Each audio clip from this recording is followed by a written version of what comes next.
future. Professor Bill McKibben is an American environmentalist and writer. He is one of the founders of Step It Up, a grassroots environmental campaign to demand action on global warming by the U.S. Congress. He is also the head of 350.org, an international environmental organization focused on uniting the world around solutions to the climate crisis. Professor McKibben grew up in the suburbs of Lexington, Massachusetts. After completing his undergrad work at Harvard, he joined the New Yorker as a staff writer. After spending several years with the magazine, he quit when its longtime editor, William Shawn, was forced out of his job in the late 80s and moved to the Adirondack Mountains of upstate New York. He has continued to contribute to a number of publications, including the New York Times, the Atlantic Monthly, Harper's, the National Geographic, Rolling Stone, and Outside. His first book, The End of Nature, was published in 1989. It is widely regarded as the first book to warn the general public about the threat of climate change. Since then, he has written a number of books relating to man's relationship with the natural world. In The Comforting Whirlwind, God, Job, and the Scale of Creation, published in 1994, he uses the biblical story of Job to comment on modern society's hubris and neglect of the environment. In Deep Economy, The Wealth of Communities and the Durable Future, published in 2007, he addresses the shortcomings of the growth economy and envisions a transition to more local-scale enterprise. In his most recent book, Earth, with two A's, Making a Life on a Tough New Planet, he takes the position that we have already passed the tipping point for dramatic climate change. The world in which we have flourished for most of human history is gone. It is my pleasure to introduce Professor McKibben, who will be speaking to us about survival on a rapidly changing planet. Thank you.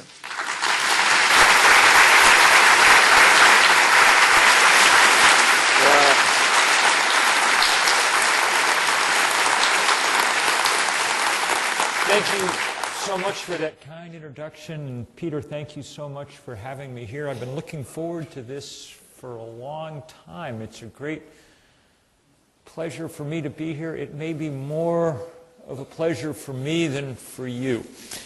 I feel particularly in sort of, I've actually had a wonderful day here in Vancouver and ended with a beautiful hike up, where were we? Up West Canyon and down East Canyon, and then a visit into the incredibly beautiful Naitobi Garden. Is that what it's called? The Asian garden under the cherry blossoms and your tree. It makes me feel even worse than usual about my role as a kind of professional bummer-outer of people. I apologize in advance to you for my remarks tonight. And I'll try to end on a relatively hopeful note, but we are going to go through the valley for a moment first, because, look, climate change is by far the biggest thing that human beings have ever done. By far, and it's worth, though you know the outlines of it, just to be reminded every once in a while of exactly where we are and exactly what the implications are. I did write the first book for a general audience about climate change back in 1989, so I guess 22 years ago now. We knew most of what we needed to know 22 years ago.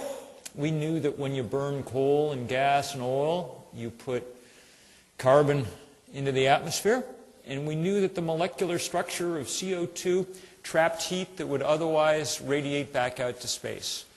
The only thing we didn't know was how quickly this was going to pinch and how hard. And the story of the last 2 decades is it's pinching a lot faster and a lot harder than we had thought, even in our gloomiest preoccupations. That's what this last book with the strange title was about. And I won't bother listing at infinite end the proofs adduced in that book. The first chapter of which, I warn you, if you read it, is grim, tough going. It's a kind of series of sharp uppercuts demonstrating just how powerfully we've managed to knock most of the world's physical systems off kilter, things that 20 years ago we didn't imagine were even possibilities, like changing the chemistry of seawater, lowering its pH, turning it 30% more acid simply because it's absorbing so much CO2 from the atmosphere. I could list these for a very long time, trust me. I'm not going to. I'll just talk about what's happened in the years since that book came out, because the last 12 months provide illustration enough of precisely what's going on. 2010 was the warmest year for which we have records. 19 nations set new all-time temperature records last year.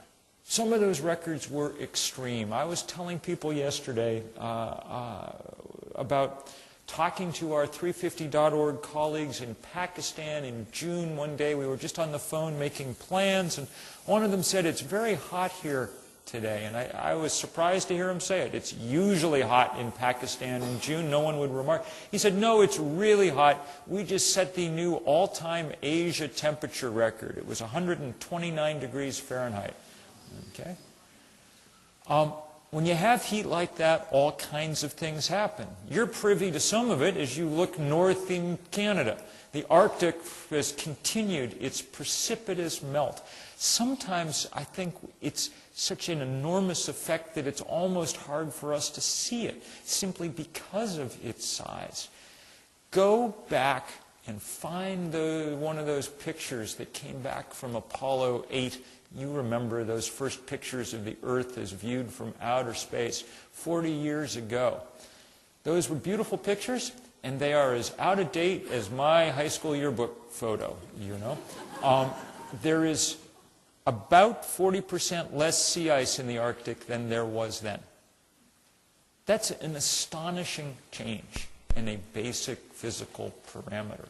Last year was the year of perhaps the greatest melt yet. Both the Northwest and Northeast passages were open. People had a yacht race around territory that even 10 years ago we thought no human would ever navigate.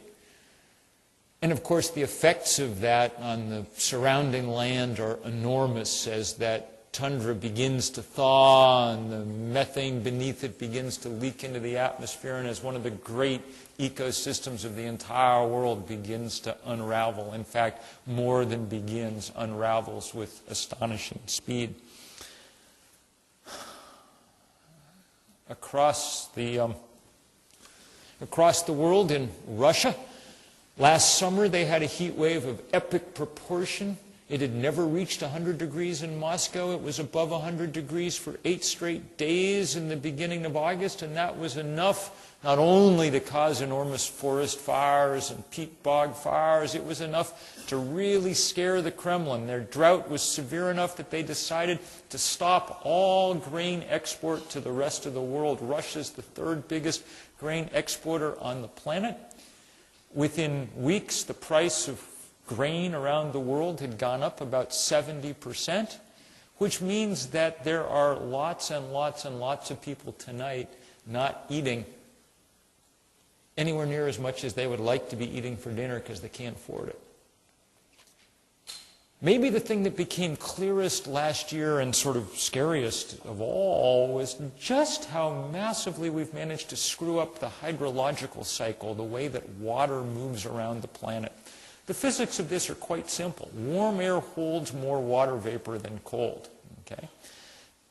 Therefore, the Earth's atmosphere is 4 or 5%, about 4.5% moister than it was 40 years ago on average. That's an astonishingly large change in a very basic parameter of the Earth. One of the first things you'd want to know if you arrived at a different planet, one of the first things that if, Mr. Spock had arrived on a new planet with what it was, tricorder or whatever he called it, to find out what was going on this new amount of water vapor in the atmosphere is pretty basic. Well, there's a lot more of it, which loads the dice for deluge and downpour and flood, and now, year after year, but especially last year, the dice are beginning to come up snake eyes for place after place after place. You saw those pictures recently of the huge floods in Queensland, similar things in the last few months in Sri Lanka, in Vietnam, in the part of Brazil, northeast of Rio, most powerfully last year in Pakistan. That country up and around the Khyber Pass, which normally sees about 3 feet of rain in a year, saw 12 feet of rain in a week. That swelled the Indus River so much that before it had completely drained, a quarter of the country was underwater. There are still 4 million people homeless in Pakistan as a result. Almost unbelievable to watch. And one of the things to bear in mind, and this is something I may repeat in the course of the evening, one of the things to bear in mind is nobody in Pakistan did a darn thing to cause that problem. There's an almost inverse relationship between how quickly you're being damaged by climate change and how much of the trouble you're responsible for. So it is not only a practical issue of the highest order, it is a moral issue and an ethical challenge of the highest order. It's also a very basic, practical, survival issue for all of us because the scientists assure us that it's going to get worse. So far, human beings have raised the temperature of the planet about 1 degree.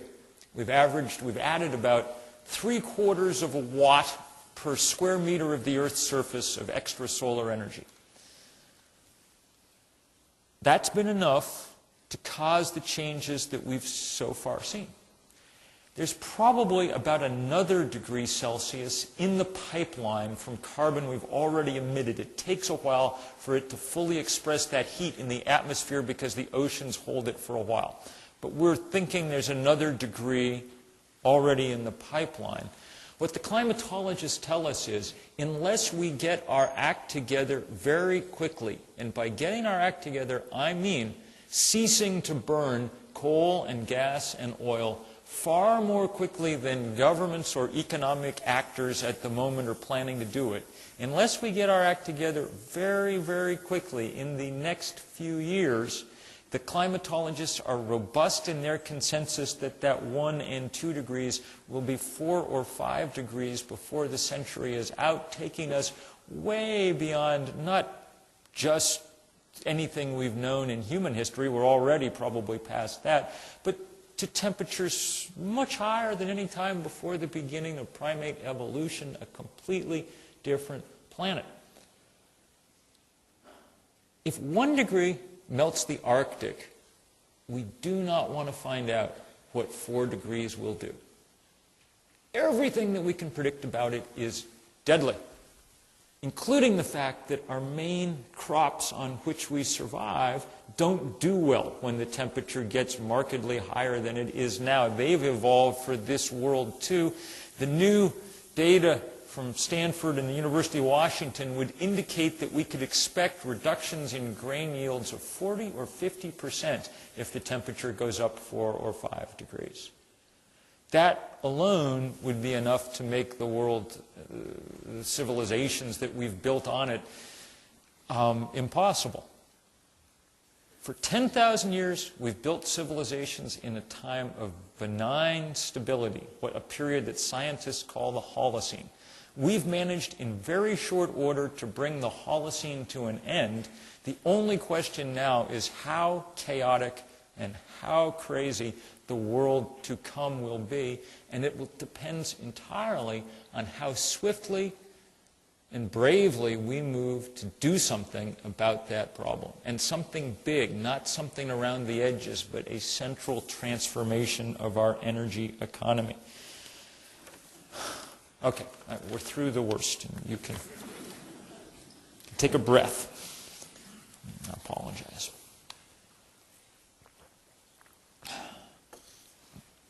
First thing I want you to understand, science has done its job and done it remarkably well.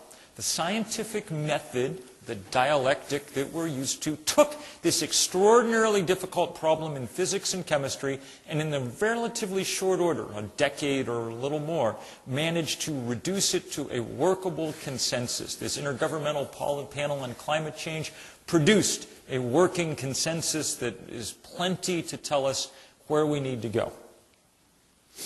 Second, the engineering method has worked pretty well too.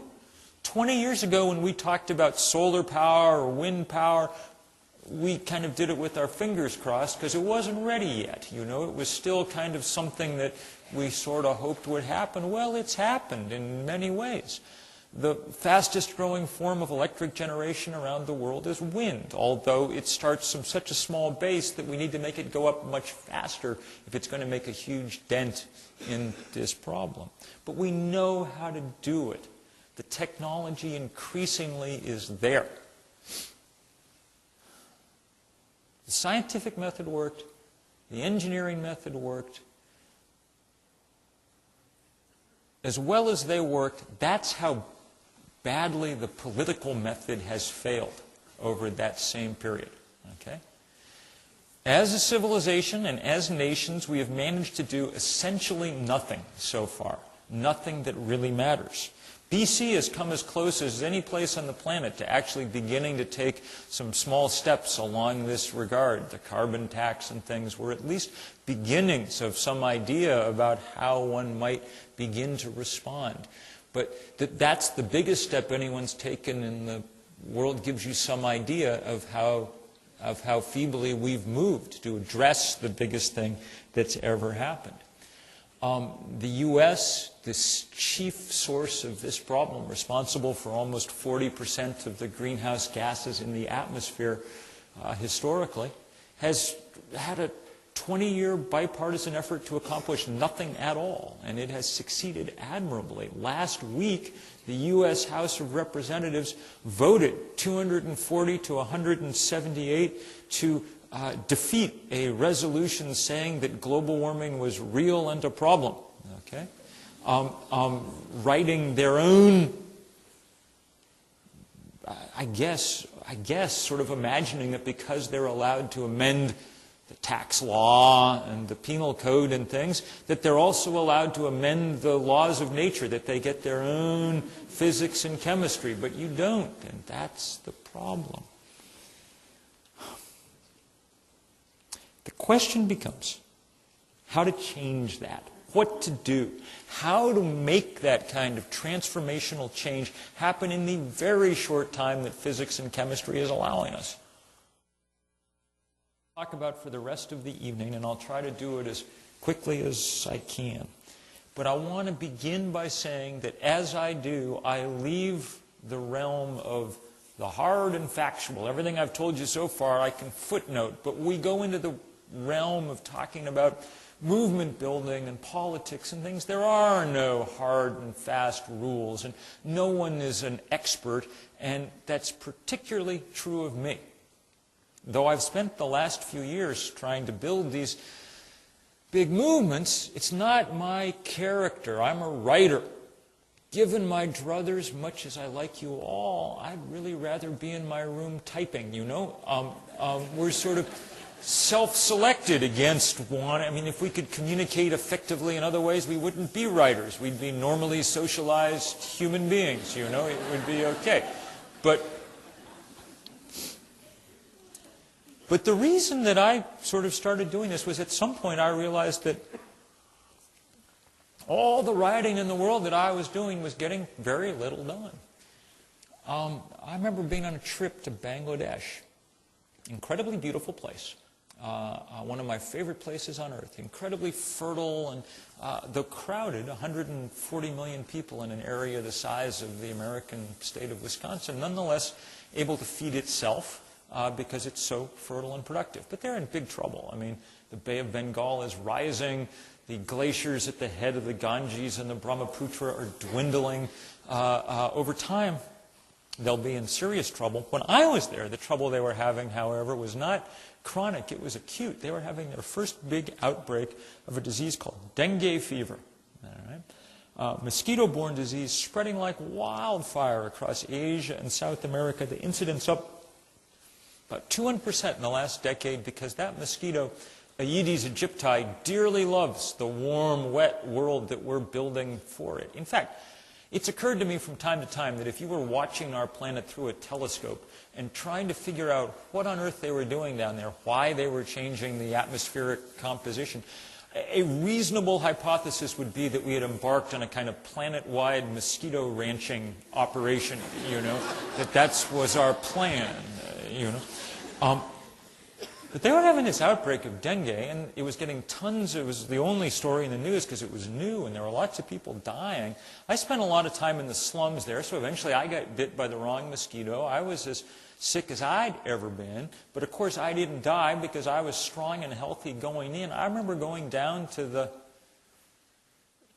hospital ward, and it was a room bigger than this, and there's lines of people lying on cots and shivering, and people on the floor in between because there weren't enough cots. And as I stood there looking at them, the main thought I was having, besides, boy, do I not feel good, the other main thought I was having was, boy, is this unfair.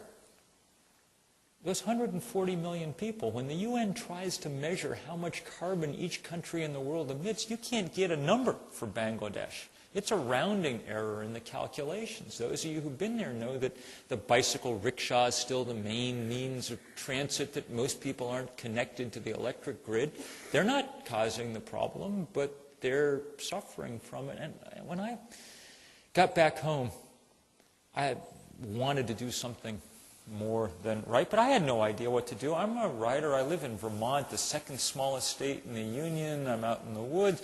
I don't know how to do it. I called up a few of my writer friends on the phone in Vermont, and I said, here's what we're going to do. We'll go up to our main city, which is called Burlington. It's only 50,000 people, so it's not that main, but it's as good as we got, And we'll go up there, and we're going to sit in on the steps of the federal building, and we will be arrested, and there'll be a little story in the paper, and at least we will have done something. And these guys were as clueless as, oh, that's a good plan. Let's do that, But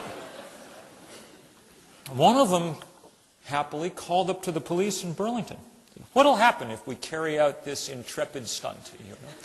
And the police said, nothing will happen. Stay there as long as you want,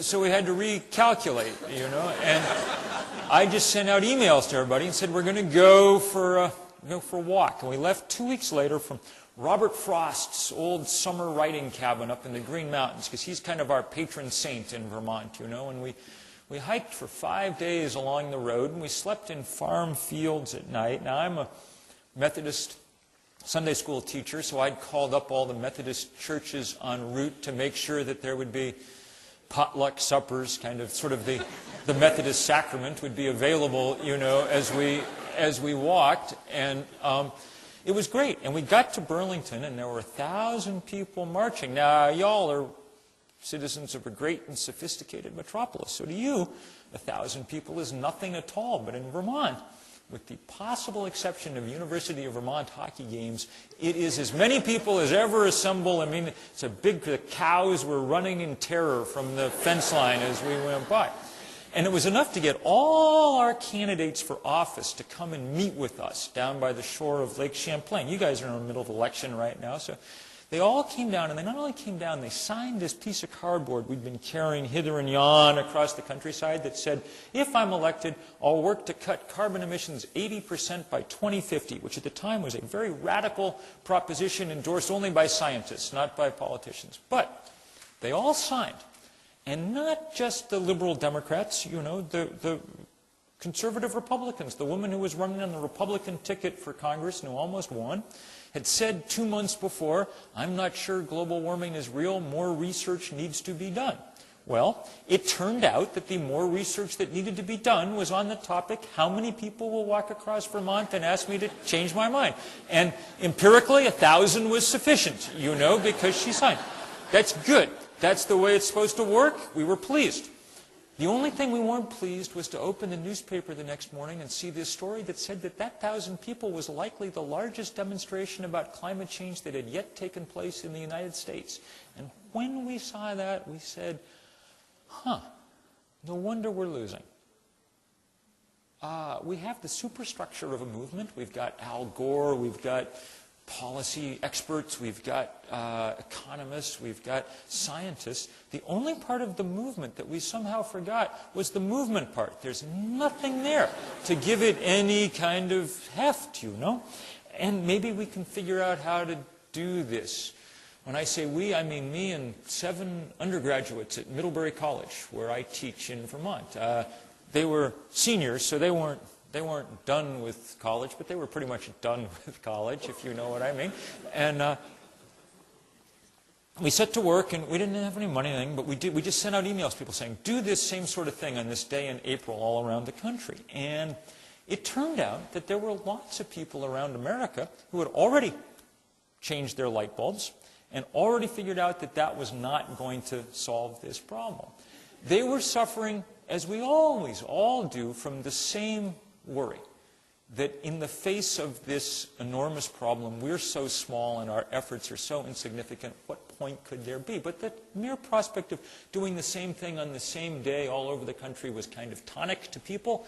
And so 3 months later in April, we managed, much to our surprise, to pull off 1,400 sort of simultaneous demonstrations across the country. And 2 days later, both candidate Clinton and candidate Obama endorsed this 80% by 2050 cut. And we were feeling, I believe the technical word would be smug, you know, about our success. The trouble was that 6 weeks later, in the summer of 2007, was when the Arctic really began to melt for the first time. The accelerated melt became suddenly very obvious, and a lot of other things were starting to happen too. And I started getting phone calls from scientists I had known for a quarter century. Now, these folks had always been worried, but all of a sudden they really were panicked. I mean, they were calling at 1 in the morning. This is off the charts. Things are going. By the time the summer was over, a couple of things were clear. Our old targets were obsolete and out of date. What happens in 2050 is of much less interest than what happens in 2020. And it became pretty clear that not only were we not going to work one light bulb at a time, we weren't going to be able to do this one country at a time. At some level, it was going to have to be one planet at a time or not. This is the first issue that's ever really been like that, where the entire world is both affected and involved. And that was a daunting realization because, you know, people don't do much global organizing because the world is a big place and everyone insists on speaking their own language. And where do you even start, you know? We were horrified and thrilled in January of 2008, when our foremost climatologist in the world, the NASA scientist Jim Hansen and his team, produced a paper, one of the most important scientific papers of the millennia. And what they said was, we now know enough about carbon in the atmosphere from looking at not only real-time observations of things like Arctic melt, but also at the reams of paleoclimatic data that we've managed to analyze from ice cores and things. We now know enough to say how much carbon in the atmosphere is too much. In fact, they said any value for carbon in the atmosphere greater than 350 parts per million was not compatible with the planet on which civilization developed and to which life on Earth is adapted. Okay?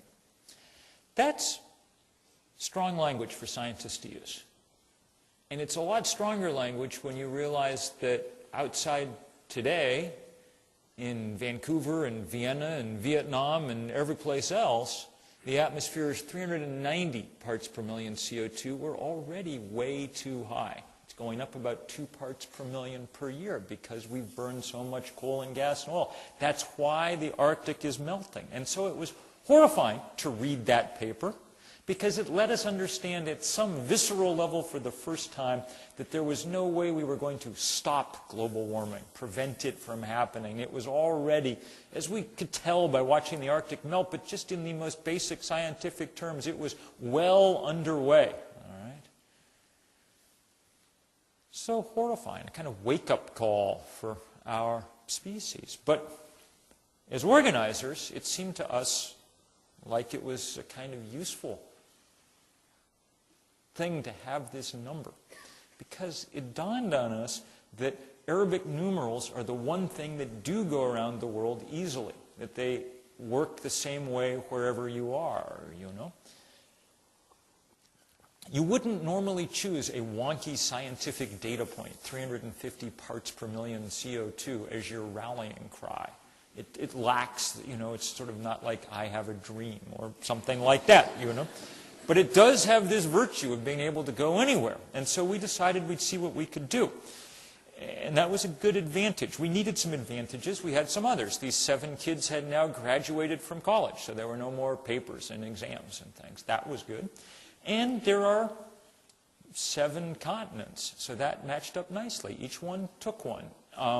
The guy who took the Antarctic had to take the internet, you know, also, because it's sort of its own continent. And off we set to organize. And what we found all over the world were that there were lots of people, young people especially, who understood what was going on. Now, most of them were not thinking of themselves as environmentalists. In large part of the world, there aren't really a kind of category called environmentalists. But these were people who were working hard on public health and keeping people in their communities healthy, on food and making sure there was enough to eat, and people on social justice of all kinds, and war and peace, and on women's issues, working on all the things that won't happen if we completely destabilize the planet, working on all the things that aren't happening right now in Pakistan because everybody's so busy trying to make sure that there's a tarp over people's heads, you know.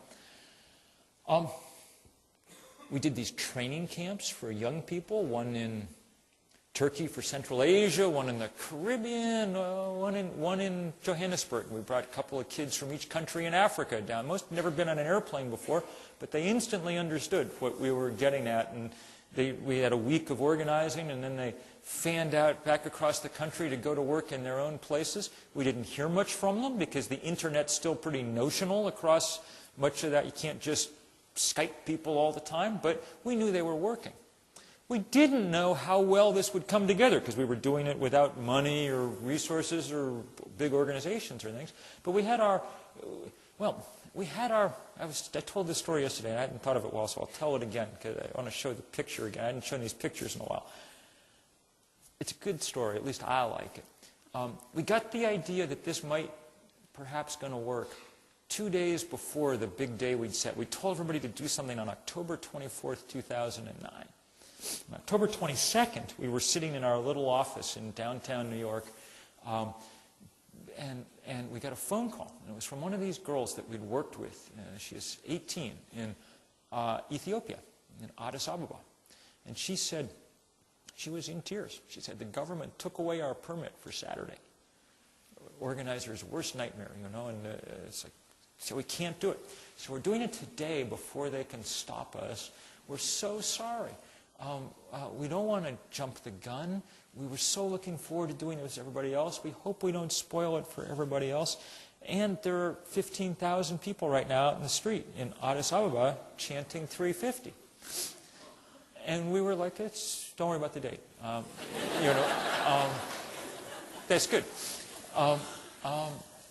And after that, it was just insane. For the next, 48 hours, the pictures just came in from... The next one came from American servicemen in Afghanistan. They'd made a 350 with sandbags, and they sent a note saying, we're parking our Humvee for the weekend and walking. Okay? By the time it was done, there had been 5,100 of these in 180 countries. CNN said it was the most widespread day of political action in the planet's history. And I just want to show... I'm just going to show you... pictures, a few real fast. Here's the one thing I really, really want you to see when you look at these. These are what, for those of you who are interested in working on these things, these are what your colleagues look like around the world. And for those of you who just are sort of interested in stuff, the lesson I took from them, and I hope you take, is, if nothing else from this talk, that this old canard that environmentalism is something for rich white people who have taken care of their other problems is a lie. almost everyone we work with around the world is poor, black, brown, Asian, and young, because, frankly, almost everyone around the world falls into those categories, okay? And oddly enough, they're just as interested in the future as anybody else. In fact, they may be more interested because the future bears down on them somewhat harder than it bears down on those of us still a little insulated by wealth. So there were pictures coming from places we'd never heard of. There were 300 big demonstrations in India. There were places coming from people we couldn't identify, where they were. Places that were extraordinarily poor. These are dugout canoes on the Congo River someplace above Kinshasa. They lacked a digital camera. They tried to develop it in their darkroom. It didn't come out so well, so they had to write in what their banner had said. But just the fact that they were there and that somehow a T-shirt had made it, out into the middle of, that seemed to us a good sign. And there were 15,000 of these in our Flickr account, if you want to go look. I wanted to show this one from Istanbul because I just had a wonderful interview before we started with a journalist from the terrific progressive radio station in Istanbul that helped us organize there and did a remarkable job. There were 6 big demonstrations in Istanbul. There were beautiful, beautiful creative displays from the Space Needle. That's the colors of the Venezuelan flag. I hope they didn't stop for too long. Just place after place after place. Beautiful, beautiful stuff. Big involvement of religious communities, really for the first time in something like this. We'd had good luck with prelates of all kinds. In fact, one of the things that made our organizing go really well across a large swath of the world was that 2 weeks beforehand, the patriarch of the Eastern Orthodox Church, Bartholomew, leader of 400 million Eastern Christians, and as it turns out, a fairly plain-spoken patriarch, had given a sermon in which he said, and I quote, "Global warming is a sin and 350 is an act of redemption." That helped.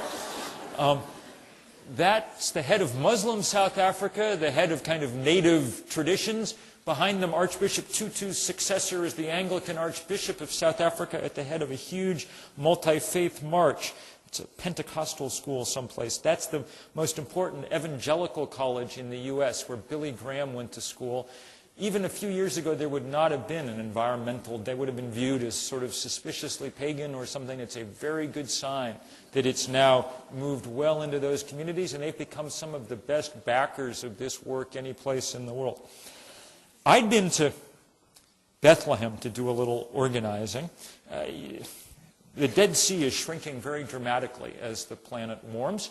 People there wanted to do something, but it's not an easy place to organize because there's military checkpoints and walls and everything all over the place. So the Jordanians said, okay, we'll do the 3 on our shore. Palestinians said, we're good for the 5 in Palestine. The Israelis said, we'll make the 0. It was really, really beautiful. And it was a sort of good sign of people putting aside some of their other differences, for a little while to concentrate on those problems that unite us. We did a lot of that kind of global scale Scrabble everywhere, and we had lots of fun, and it was everywhere, including here. And I'm really grateful to the people who helped us in Vancouver and Victoria and all sorts of other places to really, and I wish I'd found the pictures to put them in, but they're easy to find. I showed this picture yesterday, and I'll tell the story just because I like it. These in Soweto, a heartland of resistance to apartheid, they did 350 bungee jumps. But they sent us a note saying, we strung the line between the cooling towers of a defunct coal-fired power plant. This is the highest and best use for coal-fired power going forward. That's my daughter is in the middle of that. Those are sap buckets because we're losing our maple forest pretty fast.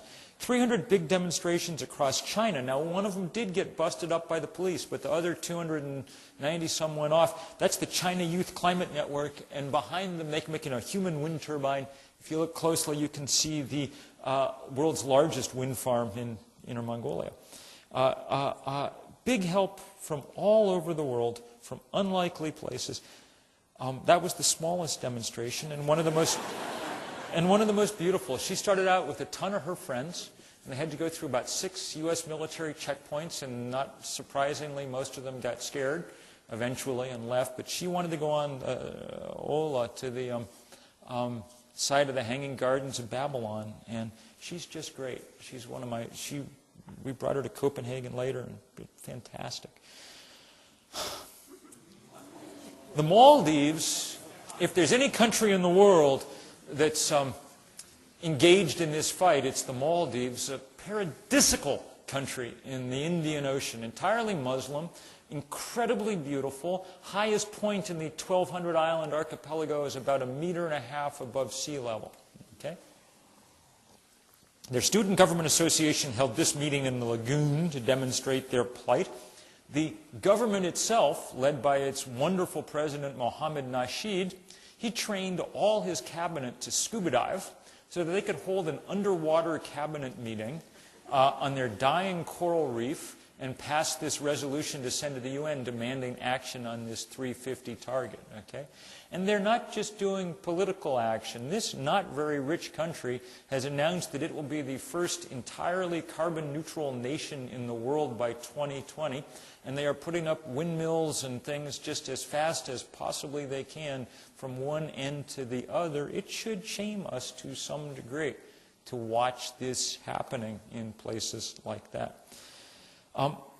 Just a magnificent day of all kinds. We took over Times Square and flashed thousands of these pictures on those big jumbotrons that are normally advertising vodka and things. And it was great. We wanted to show the New York media. We also wanted to take pictures of those pictures, send them back to people in the Congo and say, look, this is what you look like 50 feet tall, and you are a big part of a big movement. It got extraordinary media coverage. It was the lead story on Google News for about 36 hours because there were more sources linking to it of newspapers and TV coverage and stuff than any topic on the planet. And I think the biggest reason was just because support was coming from such unlikely places and from people to who our eyes do not look like environmentalists.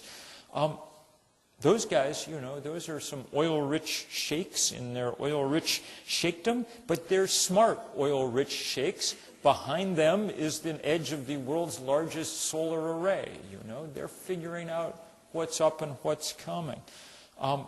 Mostly just these vast things happening in places we had never heard of. And there were also, I confess, a large portfolio of slides grouped together in a file called 350 Adorable. And they really were adorable. And they're also really painful to look at. There were a lot of refugees in the last bloody century we just came through. But you couldn't tell in 1911, you couldn't say who the refugees were going to be 40 years hence, you know. You couldn't predict how history was going to go. You can predict with some accuracy that those girls will be refugees by the time they're in middle age. No fault of their own.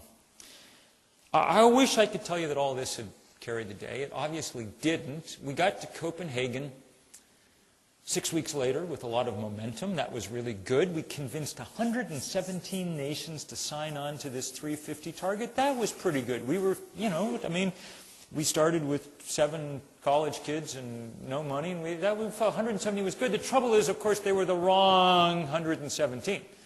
They were the poorest nations in the planet, the richest and most addicted, led by the countries of North America, refused to do a damn thing. Wouldn't bite the bullet, wouldn't take any action, did everything they could figure out how to do to walk away from it. And so that meeting collapsed. 6 months later, the U.S. Senate refused to even take a vote on the most tepid and moderate and tame of climate bills. I was worried this whole movement would just kind of collapse in despair. It hasn't, happily. We had another big day of action last October, and it turned out to be bigger than this one. We did a global work party. This time people were building things, solar panels, bike paths, community gardens. It was pretty great. There were 7,400 of these work parties in 189 countries, every country on Earth but North Korea.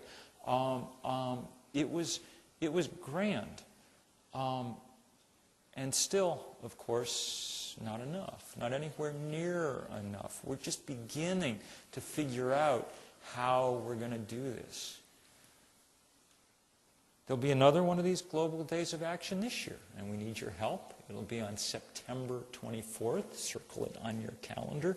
Go to 350.org for more information. It'll be beautiful. It'll be based around motion, and there'll be people on bicycles in places all over the world. Other things too, but there are a lot of bikes, because bikes are one of those few tools that both rich and poor on this planet use, you know.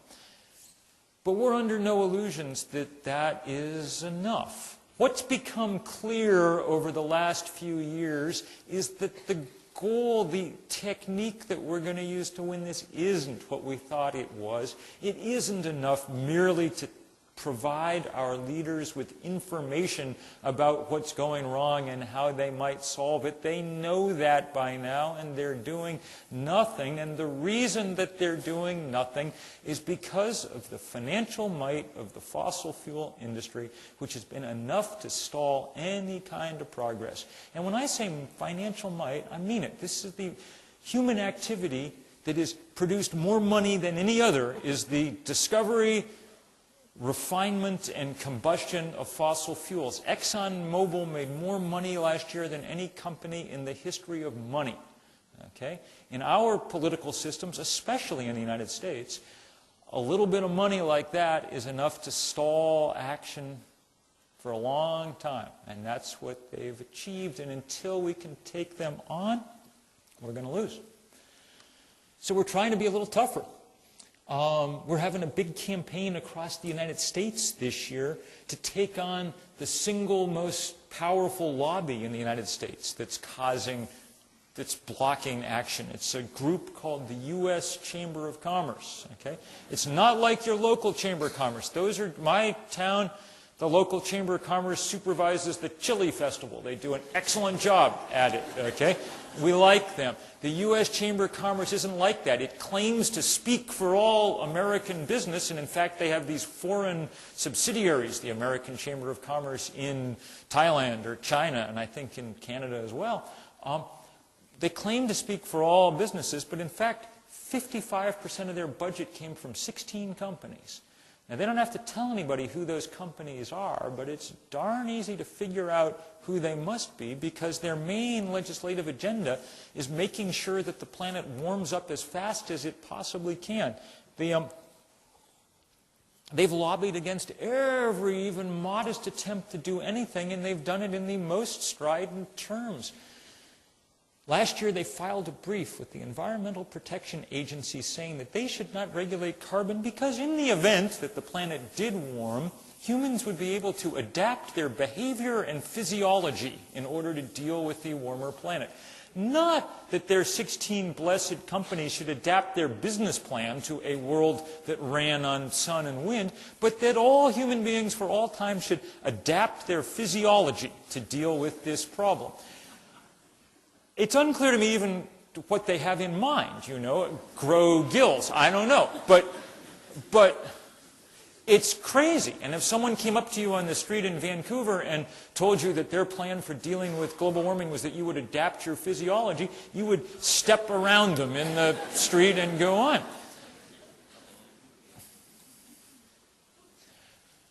But if they had $200 million in their back pocket, you know, then it might be enough to persuade you, if you were a political leader, to think and do otherwise. And that's what's happening. And it's, I'm afraid, not only what's happening in America, but though I understand the situation less perfectly here, I think to some degree it must be what's happening in Canada as well. Now, I'm going to apologize in advance right here, because I'm going to speak frankly, in the way that sometimes people who are leaving town the next day can speak frankly. Okay? I have an enormous love for Canada. I spent my elementary school years in Toronto. That's where I went to school. And moving back to the States after 4 or 5 years was in many ways a great shock. And I've always kept in the back of my mind my memories of Canada. and contrasted its deep and strong community ties, its somewhat less individualistic culture, its quite remarkable institutions, kept them in my mind as a kind of reminder of what's possible and of many of the ways that the U.S. had gone off the rails. And so it is really painful to look north and see Canada behaving in really damaging, really dangerous ways. The confluence of things that are happening in Canada right now, and some of them in British Columbia, the endless fracking for natural gas so that you can send it to the tar sands to allow them to cook up those tar sands so they can get them liquid and put them in a pipeline and send them back to British Columbia and put them on a tanker and send them someplace to get burnt. There is no more effective way in the world to produce carbon emissions than that. The tar sands have become the single great source of carbon emissions, or one of them, in the entire world. There's enough carbon in there to warm the planet a degree, perhaps, all by itself. And now, the increasing willingness to take not only Canada's coal reserves, but also perhaps to build the infrastructure to let the enormous coal reserves in Montana and Wyoming make their way here to the ports to be sent to Asia. You're becoming drug dealers of the most dangerous substance on the planet right now. And the fact that it's happening more or less without much debate and controversy, I mean, I know that there are plenty of you who are working hard on this. I've spent the last couple of days with great activists, led by my friend Seth Klein at the Center for Policy Alternatives, and learning all kinds of stuff about what people are doing. But I also opened the newspaper today and read the stories about the election saying that these things aren't even issues, that people aren't really raising them, that they're not important to Canada's electorate. This is, more than anything that's happened in the history of Canada, going to be its legacy to the rest of the world and to the rest of history. If you pour that carbon into the atmosphere, there is no way that we can balance the atmospheric books and keep the temperature at a place that it's possible to work. And so we really, really, really need you getting involved. And I want to go say one more thing that might sound the tiniest bit rude. And I don't mean it to, because you've done an amazing job in this city and on this campus of making it a real showpiece in a lot of ways. There are great things happening. There are beautiful, efficient buildings. And Vancouver has done remarkable things. That's good. Keep doing it. But don't spend all your time gilding the lily and perfecting every last thing here, because this isn't a problem that we can solve one place at a time. I wish it were. If it were, I would stay home in Vermont, where I love, and I would happily watch what y'all were doing in this neat place. But you know what? You can build the best local agricultural system that the world's ever seen in British Columbia, and if it doesn't rain for 30 days, or it rains every day for 30 days, you won't grow anything. You can't escape the world here. So take some of that energy that's being poured into all these great and wonderful and beautiful things, and also use it to engage nationally and internationally with this problem. Join in fights like 350.org so that you can leverage some of that energy beyond Vancouver to join in with the rest of the world. That sounds so, I don't mean at all to sound harsh, and I say it only because I know that this is one of those places where people do have the will and the empathy to get to work and to make an enormous, enormous difference. It's been my privilege the last few years to just go around and around the world, spewing carbon behind me, there is no doubt. Talking to people, helping people organize, get going on all of this, and always for me, incredible well, what an incredible privilege always to be in a room in the Maldives or in Ethiopia or in Peru or something with people who are doing this work and who are willing to do it in this global, even though it's not their fault, even though it's not their problem, even though they could just as easily just be angry at the rest of us. Instead, they've chosen this kind of path of some kind of solidarity. It's always a privilege. It's a great privilege for me to be here tonight. Great honor to be here tonight with those of you who are doing this work already and with those of you who I hope will do it in the future. I cannot promise you that we are going to win. There are scientists who think that we have waited too long to get started, and there are political scientists who think the odds are simply too high and the power on the other side too great, and they may be right. If you are a betting person, you might be right to bet that we would lose, but you're not allowed to make that bet. The only moral position for someone alive at the moment when the worst thing that happened is happening is to try and do something to change those odds some. So I look forward just to working shoulder to shoulder with you in the years ahead to see what we can do. No guarantee of victory, only that we will fight hard all the way through. Thank you all very, very much.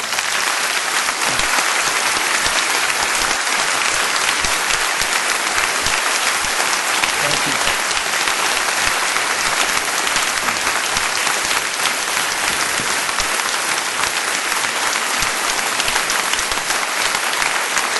Thank you all. Thank you. Now we can do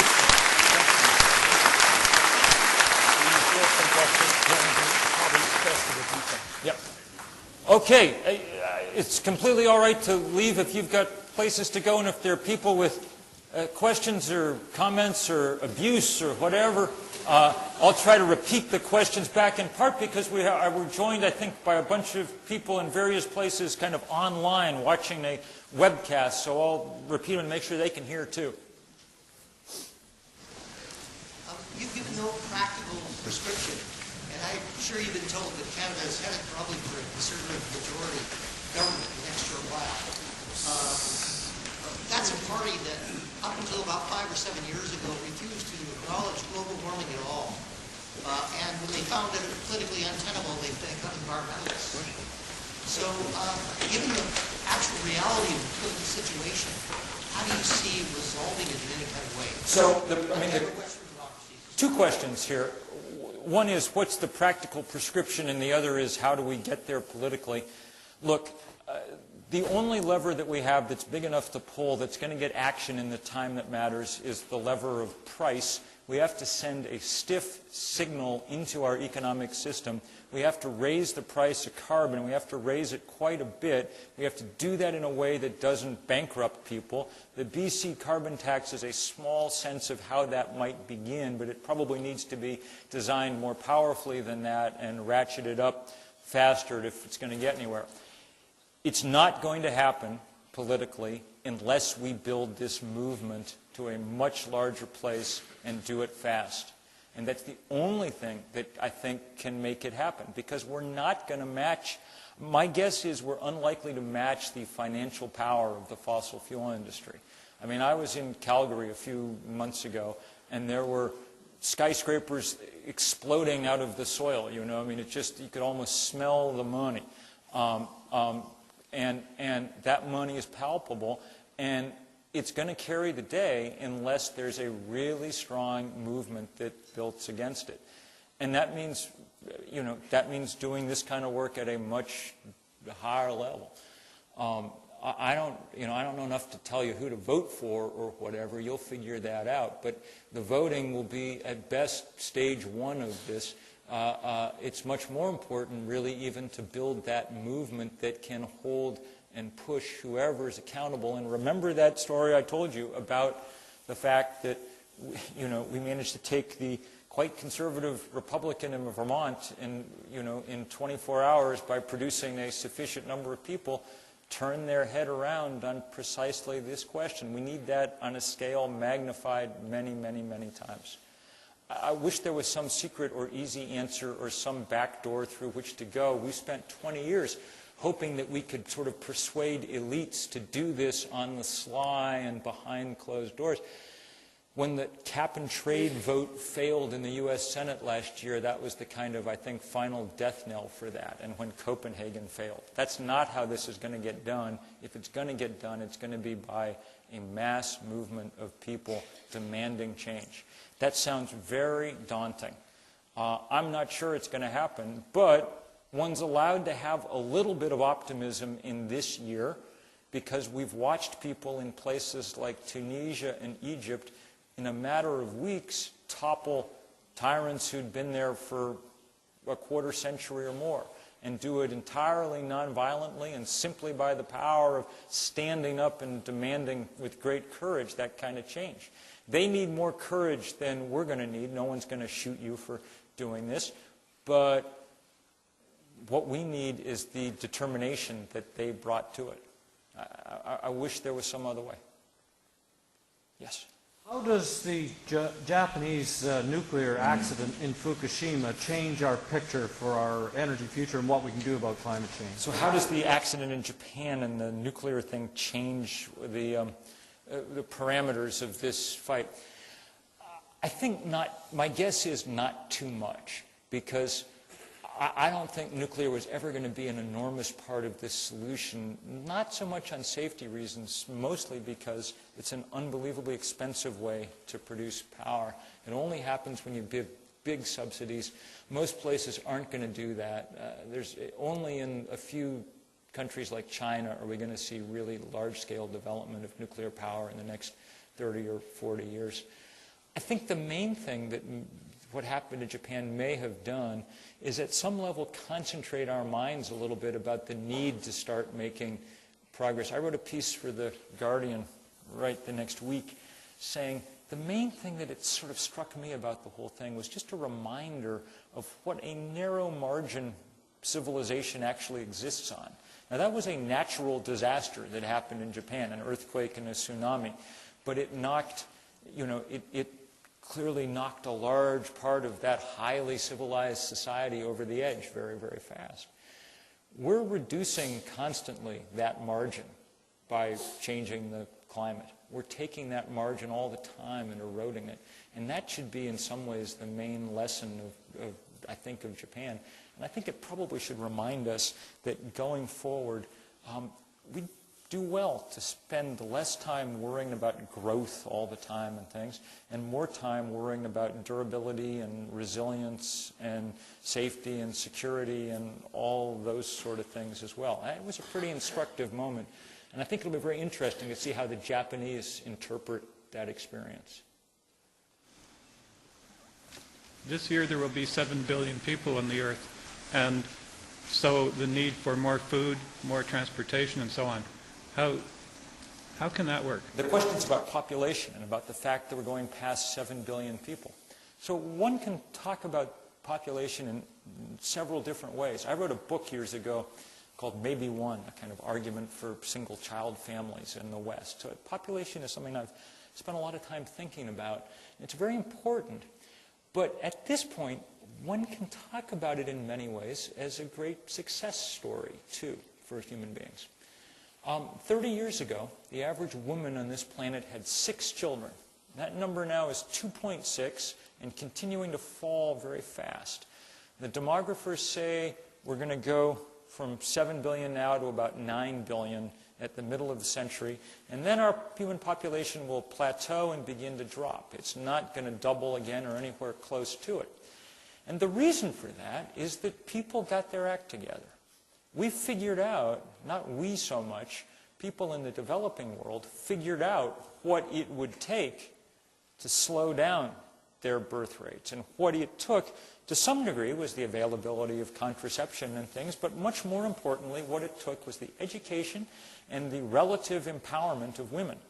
And when that happened, in place after place after place, fertility, family size dropped dramatically.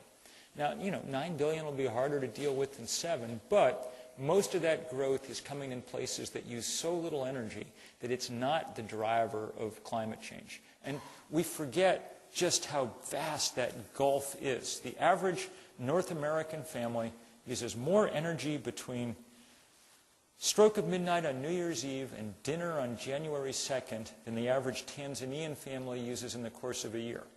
Okay? So the number of Tanzanians is not a significant variable when we're talking about climate change. Most of the increase right now in global warming gases, though in per capita terms they're nowhere near us, but most of the increase is coming in places like China with stable populations, but where consumption is rising towards a North American mean, you know. And it's figuring out how to alter that consumption curve now that's as important as altering the fertility curve a generation ago. We don't know quite what to do, how to do it. The hope is that putting a real price on carbon might have some of the same educational effects that putting women in school did in much of the world. Way in the back. Yes. Mr. Bill McKibben, I have a question about the 24th of September. Yes. The We Canada initiative is a civil society movement in the lead up to the Earth Summit 2012, working for Canadian leadership at the summit. And I would like to know what is the best way to approach 350.org to become partners and to support the 24th of September and make it a memorable one on Canadian part. This is a great question, and thank you for asking it. And the answer is going to be, at some level, unsatisfying to you because, or maybe the opposite, because though 350.org has actually, you know, we actually did organize these enormous things in a sense, we're really not, we still have no money and no resources. Now those 7 kids are, you know, now about 12 people around the world. And that's it. So when we do these kind of things, we don't really organize them. We have a potluck supper ourselves, you know. We say what the date is and kind of what the theme is so that everybody's on the same. But then it's up to everybody to figure out what to do. So you will know so much better what to do all across Canada. So maybe, you know, Vancouver, I can tell just by driving around and looking at things, Vancouver's become a bike city, you know. There are bike lanes all over the place. What a perfect day to bring in to this movement, not just the people who already understand it, but everybody who loves riding bikes. Truthfully, there are more people who enjoy riding bicycles than are obsessive about global warming at the moment. And you can make them part of this for a day, you know. It'll be a huge and beautiful day. There's lots of other things that can be going on, you know, in place after place, and you will know best. So if you go to 350.org, and you email me at bill@350.org, and I'll connect you up with people. As soon as you figure out what to do, you can register it, and we can start sending everybody that we get from your part of the world in your direction, and on and on and on, and it'll be terrific. And you guys are, the thing that we discovered around the world, and this is the really good news, is that absolutely everywhere, there are people completely capable of doing this everywhere. And all that they need is a kind of assurance that other people are doing the same thing at the same time, so it'll have enough oomph to matter, you know. And so thank you so much in advance, and I can't wait to see what the pictures look like that come back on September 24th.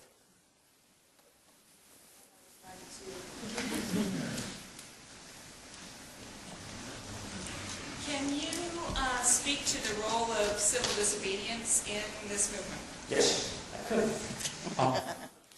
We're going to need more of it, I'm afraid. Because, the question was, can I speak to the role of civil disobedience in this movement? And look, we need ways to illustrate the moral urgency of the situation that we're in. And one of the ways we do that is you know, through the set of tactics that Gandhi and Martin Luther King and others taught us over the last century, one of the great inventions in many ways of the last century. In their way, I think, will be of longer value and more interest than the other inventions like cracking the atom or whatever of the last century. Now, that said, it's very hard to, you know, civil disobedience is a double-edged sword, and it's easy for it to cause more trouble than help. If we're going to do it, well, I'll tell a story I told yesterday. I organized 2 years ago, just about 2 years ago this month, the first big civil disobedience thing in the U.S. on climate. And we did it, we almost couldn't help but do it because the U.S. Congress, it turns out, has its own power plant. 2 blocks away from the beautiful Capitol is this incredibly grimy, hulking old thing that's been there for 115 years burning coal. And we thought it should not be burning coal.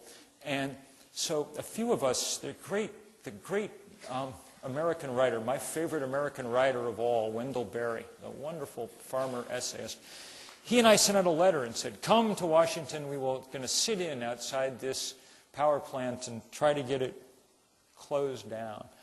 And since we didn't have any real idea what we were doing, it worked somewhat better than really it should have. We had thought that 500 people would come, and so we'd reached an agreement with the police that they would arrest 500 people, and it would all be. But 5,000 people came, and so the police said, we can't arrest anybody, we don't have that many cells.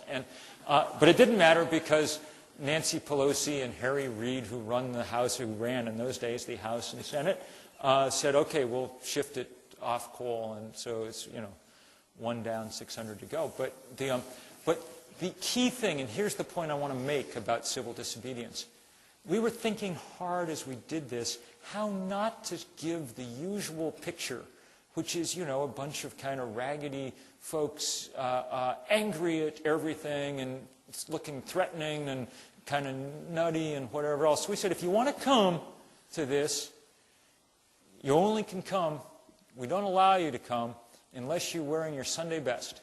So if you're not in a dress or in a necktie, we don't want to see you. And the reason was that we wanted to get across the point, visually as well as anything else, that we're not the radicals in this scenario. There's nothing radical about what I'm told you tonight.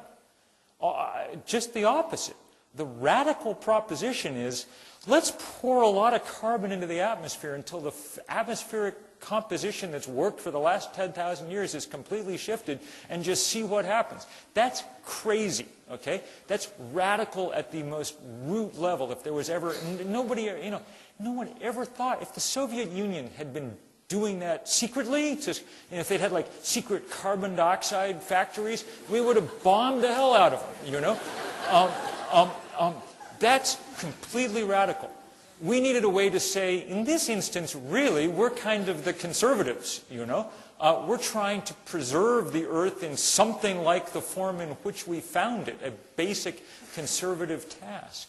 So I think that as we do civil disobedience, and one of the ways that we're going to try to do that, I hope if we do more of it, and we will be doing more of it, at least in the States, is make sure that if we do civil disobedience this time, it is not college kids who are the only cannon fodder for this project, okay? It's not fair because A, they still have, resumes to fill out and jobs to get, and B, because they haven't been pouring carbon into the atmosphere for 50, 60, 70 years like some of us, I told a story this morning to someone about the first time I got arrested, and it was the first climate sort of civil disobedience of any kind in the U.S., and it was some years ago, and there was a wonderful woman, a 90-year-old woman. She walked across the United States when she was 90, 5 miles at a time as a protest about this stuff. And she was going 5 miles at a time because she had emphysema and because she was 90 years old, okay? 3 years later, she was on the cover of Time, so she was very effective. But 3 years later, she called me up, said, come to Washington, we're having a protest. And I knew it was not going to change the world, this protest. But when someone who's 93 tells me to do something, I generally do it, And so I went, and we held a little sign, Stop Global Warming, Stop Campaign Contributions from Global Warmers, and we held it in the rotunda of the U.S. Capitol. And that's too close, apparently, because they arrested us. And they handcuffed the two of us together. And it was very funny, because she was like 4'8", okay? And so, like this, And she looks up at me, in her emphysema voice, she said, she said, I'm 93, never been arrested before, should have started long ago. She said, I was like, I don't know if you all need to get arrested, all right? But that's the kind of spirit that we require if we're going to get anywhere on this. Good question. Yeah, speaking of getting anywhere, if the money of the oil industry wins the day, do you see any hope for all the various Plan Bs that are out there, like sequestering, geoengineering in general? So are there other kind of fallback plans, like sequestering carbon beneath it or geoengineering the planet? There are scientists talking about how we might do this stuff, but it's all so far in the realm of science fiction, and it all comes with enormous drawbacks. So maybe we could, having filled the atmosphere with carbon and increased the temperature, the most common sort of fallback plan that some scientists are envisioning is maybe we could also fill the atmosphere with enough sulfur to block incoming solar radiation. Okay, and you can sort of do the math where it might work if you kind of constantly fly this stream of jets up into the atmosphere and dump sulfur, if you fire artillery shells all the time with sulfur into the atmosphere. But A, the sky turns a nice milky white. B, you've got sort of acid rain falling. C, the ocean is still turning to acid anyway. D, to the extent that we can even model these kind of things on computers, it looks like these side effects are almost as bad as the disease. Like potentially or quite likely you manage to move the monsoon off the Asian subcontinent.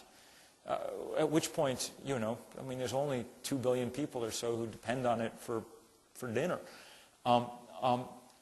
These are break-the-glass solutions, okay? We might do well to research some of them in case everything goes kaflooey, but I used to run a homeless shelter, so I spent a lot of time with junkies.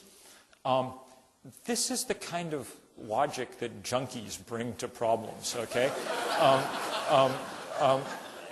And we'd probably be smart to try and deal with the underlying cause, would be my guess. Peter, I don't want to hold people here beyond their, do we have time for one more question? Okay. There you go. I just wanted to suggest that we start an organization called 350.org where we all email in and become members.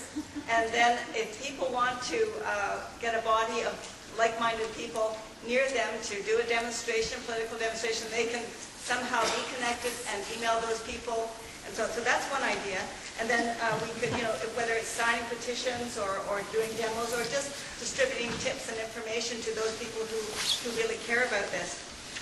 The other point I wanted to make or just mention is that recently we've heard that water is going to become, with this tendency to global warming, the most precious commodity we have on Earth. And that's something we have to think about. And I've been told by someone who flies all over the world how we have the tar sands here in Canada, but apparently in the Middle East, they also, in their oil fields, have these big, enormous funnels or chimneys that are just spewing carbon dioxide into the atmosphere. So how do we address that? The other question I had was,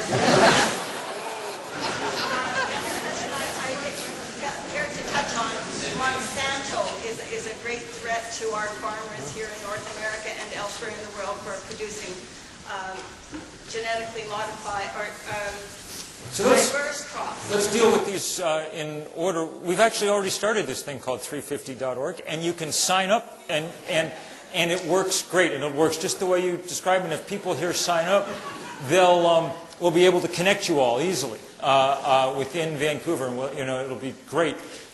Look, the tar sands are not the only problem we've got. And the Middle East is, producing a lot of oil, and there's a lot of coal in the U.S., especially up in the.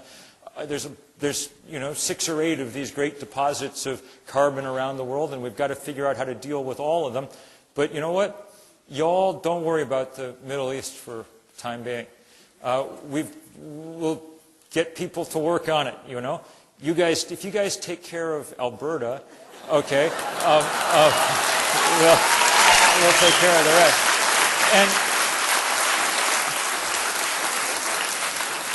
And the final question, just about agriculture in general. Look, Monsanto and all the other big agricultural players, the only way that we're going to deal with the reason that we have industrial agriculture on the scale that we do is because we have cheap fossil fuel. The only way that we will really change our agricultural systems or many of our other systems on a large scale is by putting a price on fossil fuel to make it reflect the damage that it does in the atmosphere. When that happens, that's the day that we will see a begin of a real decline in industrial agriculture and a real and deep and powerful resurgence in the kind of local and highly productive agriculture that holds some hope for feeding a world that's dealing with these kind of problems. So I thank you all enormously for bearing with me.